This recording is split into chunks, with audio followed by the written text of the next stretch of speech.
નમસ્કાર વિદ્યાર્થી મિત્રો, ચાલો અર્થશાસ્ત્રની અંદર આપણે આગળ વધીએ. બીજા પ્રકરણની અંદર મેન ટોપિક છે આપણો વિકાસના નિર્દેશકો. પહેલું નિર્દેશક આપણે જોયું રાષ્ટ્રીય આવકમાં વૃદ્ધિ દર, કે રાષ્ટ્રીય આવકની અંદર વાસ્તવિક રાષ્ટ્રીય આવકની અંદર સતત વધારો થતો હોય તો દેશનો વિકાસ થયો છે એમ આપણે કહી શકાય છે. અને ભારતનો તો કે 7.3% દરે દેશનો રાષ્ટ્રીય આવકની અંદર સતત વધારો છે એ થતો આપણને જોવા મળે છે. એની મર્યાદા પણ આપણે જોઈ. અને આજે આપણે જોવાનો છે બીજો ટોપિક, તો કે માથાદીઠ આવકનો વૃદ્ધિ દર. તો માથાદીઠ આવકનો વૃદ્ધિ દરની અંદર તો કે આ નિર્દેશક એટલે કે માથાદીઠ આવકનો વૃદ્ધિ દરની અંદર માથાદીઠ વાસ્તવિક આવકમાં લાંબા ગાળા સુધી સતત વધારો.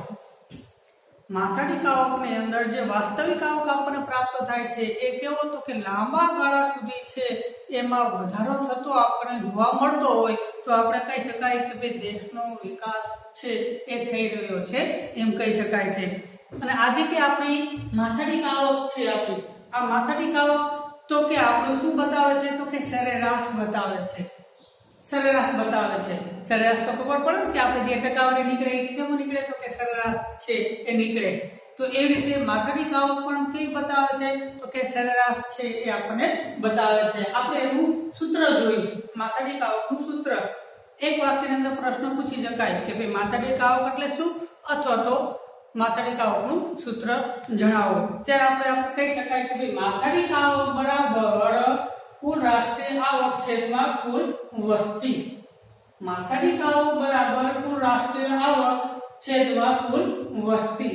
અથવા તો વ્યાખ્યાન સ્વરૂપની અંદર તમારે બતાવવું હોય તો કહી શકાય કે ભાઈ કુલ રાષ્ટ્રીય આવક છે આપણી, એને તો કે કુલ વસ્તી વડે ભાગતા જે કંઈ આપણને પ્રાપ્ત થાય એ આપણું શું કહેવાય, તો કે માથાદીઠ આવક.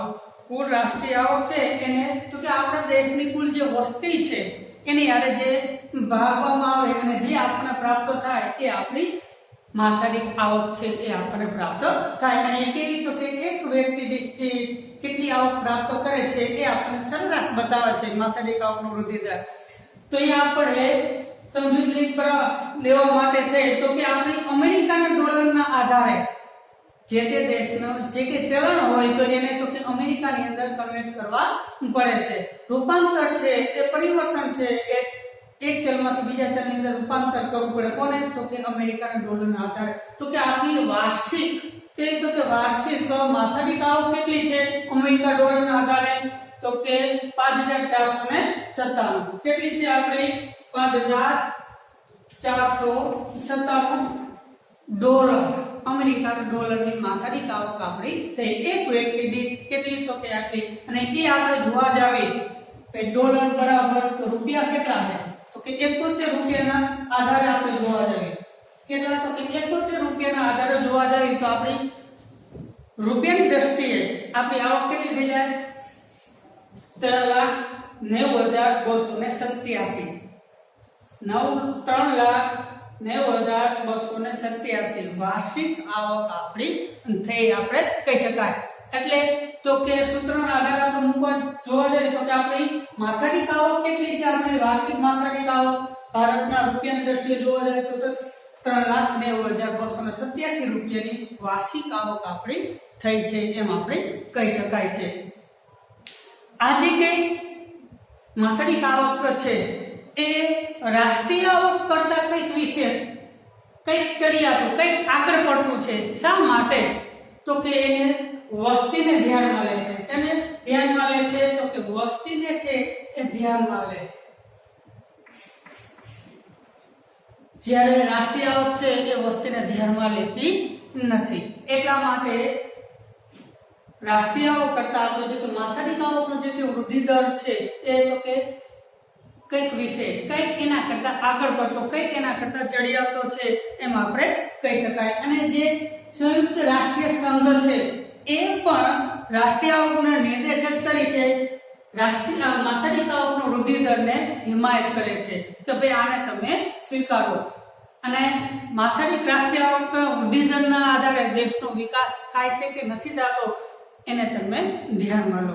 જેવી રીતે રાષ્ટ્રીય આવકનો દર ઊંચો હતો એમ આર્થિક વિકાસનો દર ઊંચો હતો, એવી જ રીતે રાષ્ટ્રીય આવકનો જે વૃદ્ધિ દર છે જેમ ઊંચો, રાષ્ટ્રીય માથાદીઠ આવકનો વૃદ્ધિ દર જેમ ઊંચો, માથાદીઠ આવક જેમ ઊંચી એમ તો કે દેશનો વિકાસ એટલો ઊંચો, અને માથાદીઠ આવક જેટલી નીચી એટલી તો કે દેશનો વિકાસ નીચો. અને માથાદીઠ આવકની અંદર જો ઘટાડો થતો હોય, આપણી જે માથાદીઠ આવક છે એ ઘટતી જતી હોય તો એ શું કહેવાય તો કે આપણો દેશનો વિકાસ એ કેવો થઈ ગયો તો કે મંદ પડ્યો, પીછેહટ પડ્યો છે એમ આપણે કહી શકાય. ક્યારે તો કે આપણી જે માથાદીઠ આવક છે, આપણી જે માથાદીઠ આવક છે અહીંયા આપણે બતાવી અનુમાનના આધારે 3,90,287 છે, એના કરતા જો ઘટી જાય, એના કરતા જો ઘટી જાય તો દેશનો વિકાસ પાછો પડ્યો છે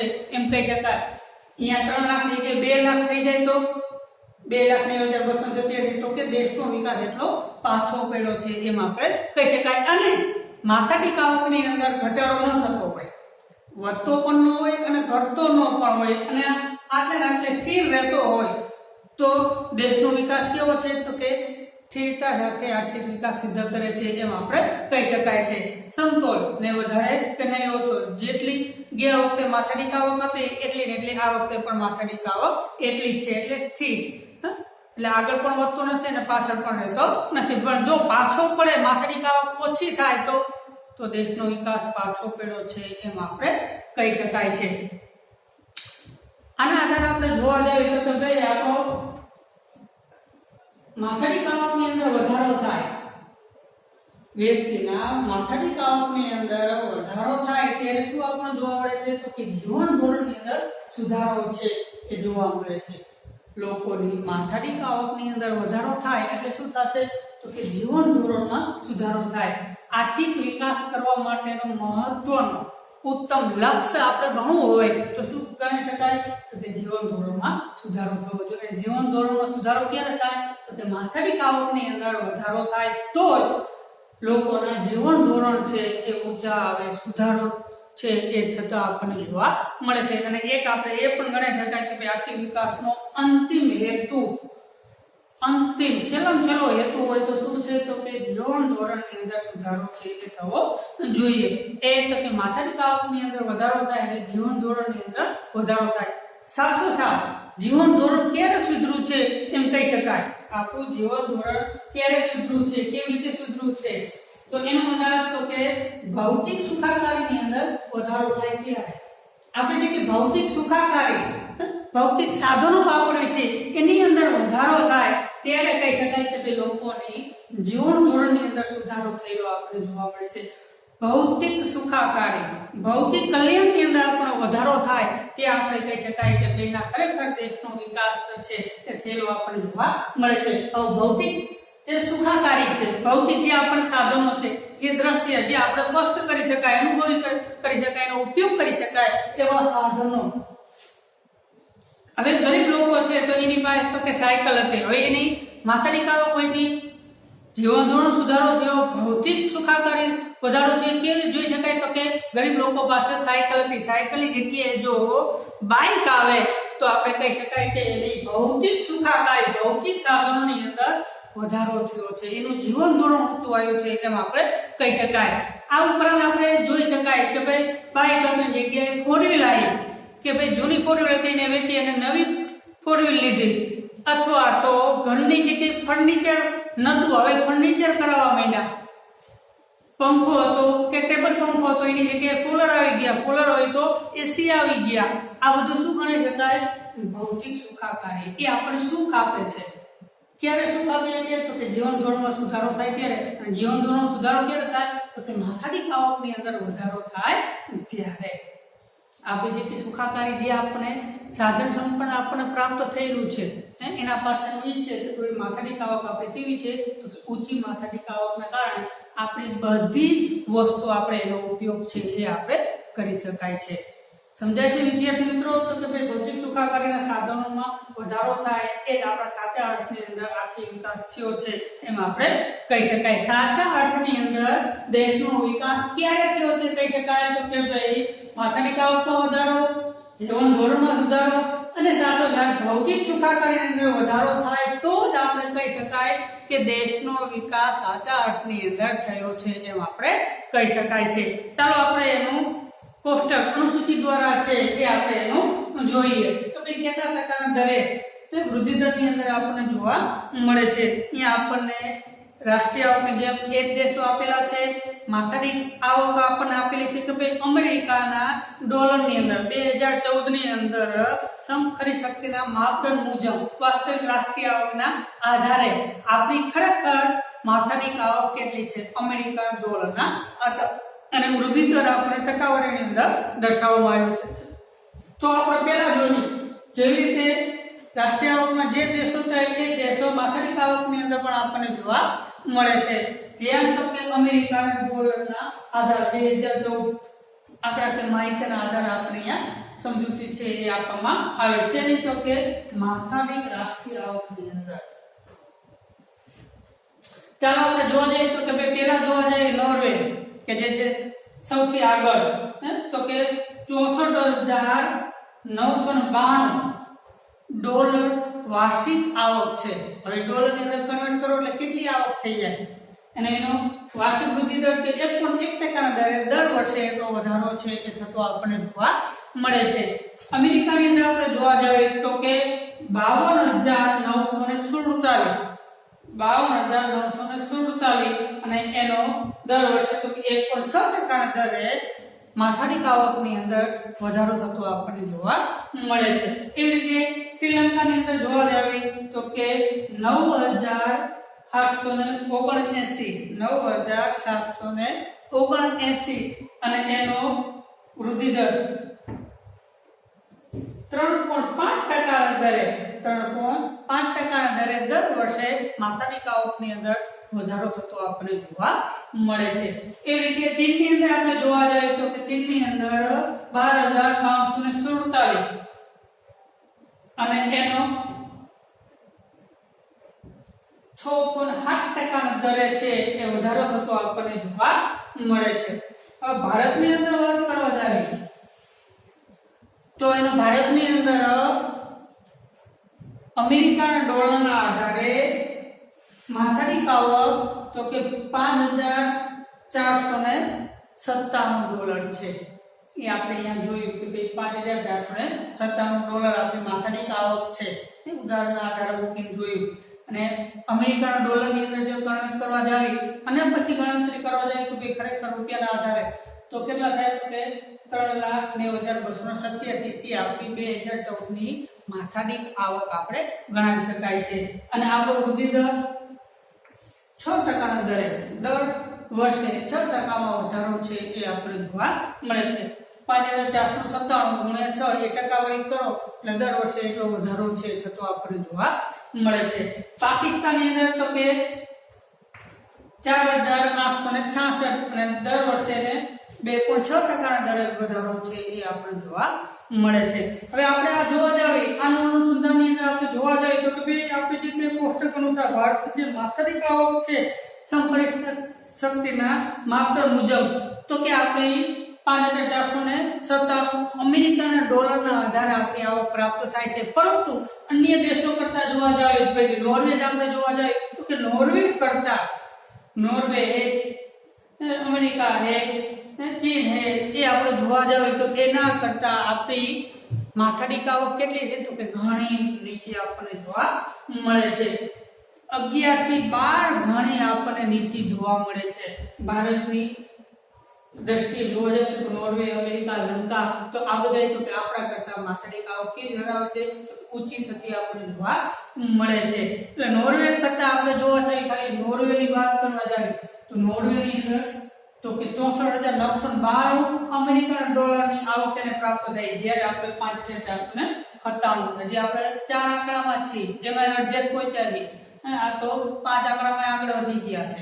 એટલે આપણા કરતા તો કે 11 થી 12 ગણો એ આર્થિક વિકાસ થયો છે એમ આપણે ગણાવી લેતા. આપણા કરતા તો કે ભારત કરતા નોર્વેની અંદર 11 થી 12% દરે આપણા કરતા માથાદીઠ આવક વધારે છે. તો એનો મતલબ તો કે ભારત કરતા નોર્વેની અંદર 11 થી 12% જેટલો આર્થિક વિકાસનો દર વધારો છે એમ આપણે કહી શકીએ. આપણા કરતા આર્થિક વિકાસનો દર 11 થી 12% દરે વધારો છે એમ આપણે કહી શકાય. પરંતુ અન્ય દેશોની સરખામણી આપણે કરવા જતા જોવા જઈએ તો ભારતની અંદર તો કે આપણો એનો વાર્ષિક વૃદ્ધિ દરની અંદર જોવા જઈએ તો કે 6% દરે આપણો વધારો છે એ થતો આપણે જોવા મળે છે. એટલે આપણે કહી શકાય કે ભાઈ અન્ય દેશોની સરખામણી ભારતની અંદર ઝડપી આર્થિક વિકાસ દેશ તરીકે પણ આપણે ઓળખાઈ શકાય. શા માટે કે 6% દરે વાર્ષિક માથાદીઠ આવકનો વૃદ્ધિ દર ઊંચો આપણને જોવા મળે છે. એટલે આપણે કહી શકાય કે ભાઈ દેશનો વિકાસ ઝડપથી થતો આપણને જોવા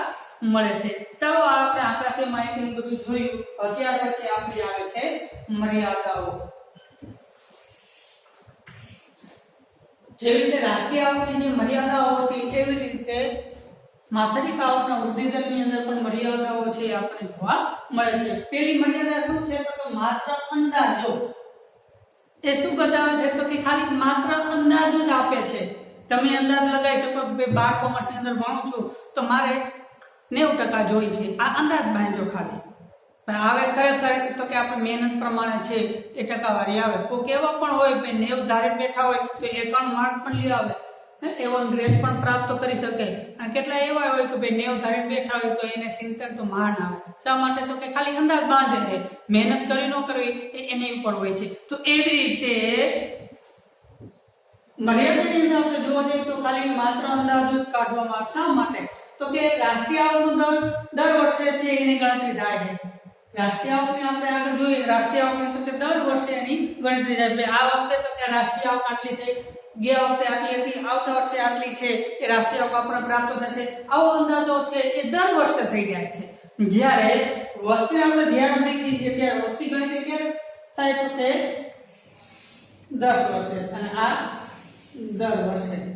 કેટલો ફેર? આ દર વર્ષે થાય અને વસ્તી ગણતરી આપણે ક્યારે થાય તો કે દર વર્ષે. દર વર્ષે આપણે વસ્તી ગણતરી છે એ થતી આપણે જોવા મળે છે. તો બાકીના દિવસો ક્યાં? 10 વર્ષે થતી હોય તો બાકીના દિવસોની અંદર વસ્તી ગણતરી શું થાય? વસ્તી ગણતરી તો વધતી જતી હશે ને. વસ્તીનું પ્રમાણ છે સતત વધારો થતો જાય. 2% દરે વૃદ્ધિ દર થતો આપણે જોવા મળે છે. 2001 ની વસ્તી પ્રમાણ આપણે જોવા જાવી 102, 2011 ની વસ્તી 121. કેટલો વધારો આપણને જોવા મળે છે. વસ્તીનો અંદર સતત વધારો છે એ થતો આપણને જોવા મળે. સતત આપણો વૃદ્ધિ દર છે એ વધતો જતો આપણને જોવા મળે છે. જે ટકાના દરે આપણે જોવા જઈએ તો એ પ્રમાણે આપણે વૃદ્ધિ દર એટલે વસ્તીનું પ્રમાણ દર વર્ષે તો કે 2 કરોડના દરે છે એ વધારો થતો આપણને જોવા મળે. દર વર્ષે વસ્તીનું પ્રમાણ વસ્તીનો આંકડો આપણે કે 2 કરોડ દર વર્ષે આપણા દેશની અંદર ઉમેરાતો આપણને જોવા મળે છે. દર 1 વર્ષની અંદર જોવા જાય. આ તો ખાલી અંદાજ હોય. 1 વર્ષે વધારો હોય, 1 વર્ષે ઓછું હોય, મૃત્યુ દર વધારે થાય. અત્યારે રોગચાળો ફેલાય છે તો મૃત્યુ દર વધી જાય એવું પણ બને. પરંતુ અંદાજના આધારે આપણે માથાદીઠ આવકનો સાચું માપદંડ આપણે ગણાવી શકાય નહીં. આ તો ખાલી શું છે તો કે અંદાજ આપી શકે છે કે ભાઈ આ વર્ષે આટલી વસ્તી છે, આવતા વર્ષે આટલી થશે. સાચો ખાલી અંદાજો છે. હવે આવતા વર્ષે આપણે જોવા જઈએ ગણતરી ક્યારે થશે તો કે 2021 ની ગણતરી છે એ આપણને જોવા મળે છે.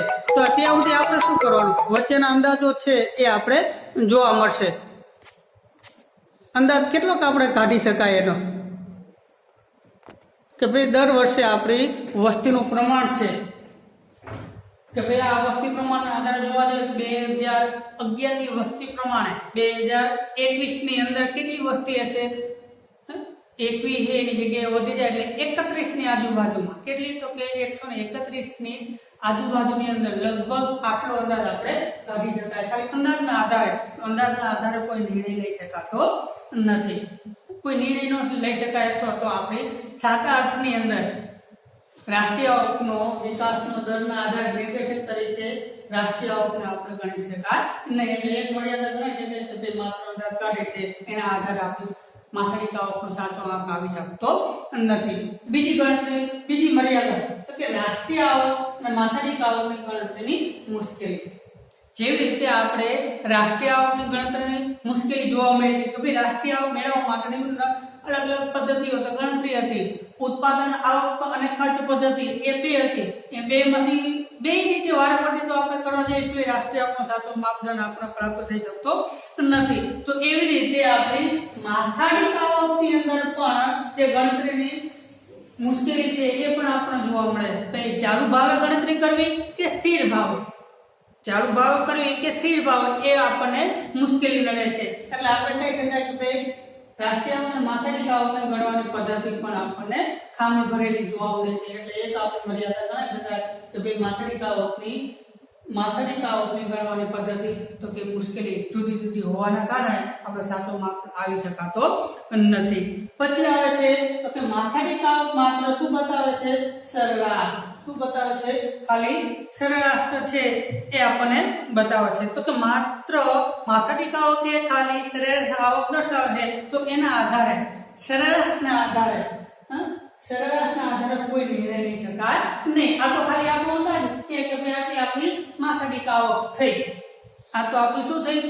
તો કે ખાલી આપણી માથાદીઠ આવક થઈ છે. તો ખરેખર બધાની સરેરાશ હોય એટલે એનો મતલબ શું થયો? તો કે બધાને એટલી આવક પ્રાપ્ત થાય. કેટલી આપણા અંદાજ પ્રમાણે? તો કે 3,90,287. તો એ બધાને આવક પ્રાપ્ત થાય. મુકેશ અંબાણીની આટલી આવક પ્રાપ્ત થતી હશે અને જે ગરીબ લોકો છે એની આટલી આવક પ્રાપ્ત થતી હશે. આ રોજની આવક તો અંબાણીની હશે. આ વાર્ષિક આવક આપણે જે ગણ્યું ને એની તો રોજની આના કરતા વધારે હશે. એટલી આવક પ્રાપ્ત કરે છે. તો એ શું ગણાવે છે? તો કે ખાલી સરેરાશ બતાવે છે કે ભાઈ ગરીબ લોકોને તો કે આટલી આવક પ્રાપ્ત થાય છે, ધનવાન હોય તો એને આટલી થાય છે, અને જે મધ્યમ વર્ગના છે તો એને પણ આટલી જ આવક પ્રાપ્ત થાય છે. એના કારણે તો કે સરેરાશ બતાવે છે. તો સરેરાશ એટલી હોતી નથી.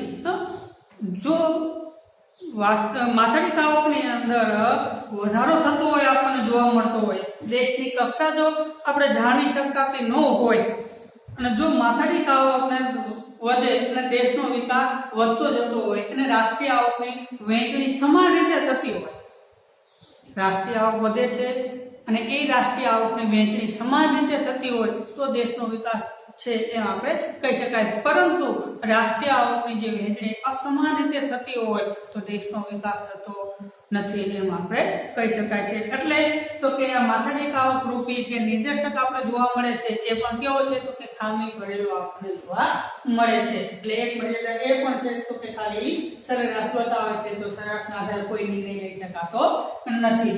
પછી આવે છે તો કે સરખામણીની મુશ્કેલી. હવે સરખામણી કરવી કોની સાથે? તો કે આંતરરાષ્ટ્રીય બીજા દેશો સાથે આપણે સરખામણી છે એ આપણે કરવી. ત્યારે શું થાય છે? તો કે દુનિયાના દેશની અંદર જે સરખામણી કરવું હોય તો પેલા તો કે સૌપ્રથમ અમેરિકાના ડોલરની આધારે ફેરફારો છે, રૂપાંતર છે એ કરવું પડે અને એ રૂપાંતર કર્યા પછી આપણે અન્ય દેશો સાથે સરખામણી છે એ આપણે કરવી પડે છે.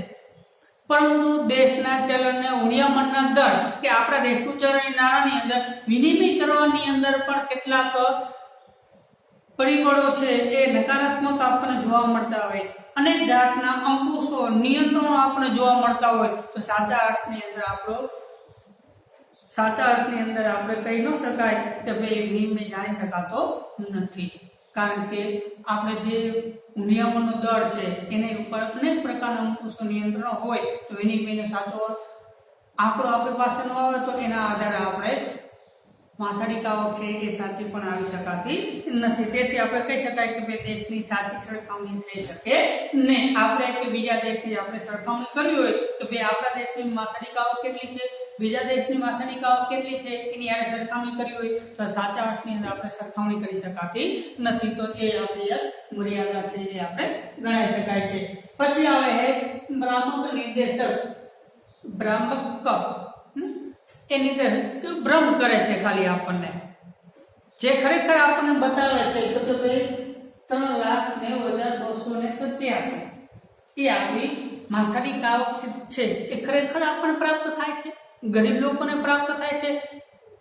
જે નથી એના કરતા વધારે બતાવે છે. જે નથી એના કરતા શું બતાવે છે? તો કે વધારે પડતું આપણને બતાવતા હોવાથી આપણે સાચા અર્થની અંદર માથાદીઠ આવક છે એ ગણતરી કરી શકાતી નથી. એની ઉપર આપણે નિર્ણય ન લઈ શકાય. બતાવે છે આટલી કે ગરીબ લોકોને આટલી આવક પ્રાપ્ત થાય, એટલી આવક પ્રાપ્ત થતી જોવા મળતી નથી. મધ્યમ વર્ગને હોય તો એ આવક પ્રાપ્ત થતી હોય, પરંતુ સરેરાશના આધારે આપણે કહી શકાય કે બધાને આટલી આવક પ્રાપ્ત થશે, એ સાચો માપદંડ છે નહીં. એ સાચી વાત જ નથી. સાચું બધાને કે મને, તમને કે ગમે તે વ્યક્તિને આટલી આવક પ્રાપ્ત થાય છે વાર્ષિક જોવા મળતી નથી. તો આપણે શું ગણી શકાય કે ભ્રામક નિર્દેશક આપણે છે જે આપણે ગણાવી શકાય છે. તો આ શું આપણી માથાદીઠ આવકનો વૃદ્ધિ દર, એને આપણે વ્યાખ્યા જોઈ, એનું સૂત્ર જોયું, કેવી રીતે આપણને માથાદીઠ આવકની અંદર વધારો થાય છે, જીવન ધોરણની અંદર સુખાકારીની અંદર વધારો થાય છે, ભૌતિક સુખાકારી વધે એટલે આપણું કલ્યાણની અંદર વધારો થાય છે અને એના આધારે દેશનો વિકાસ થાય છે. પછી આપણે અનુસૂચિ જોઈ અને આપણે એની મર્યાદા જોઈ.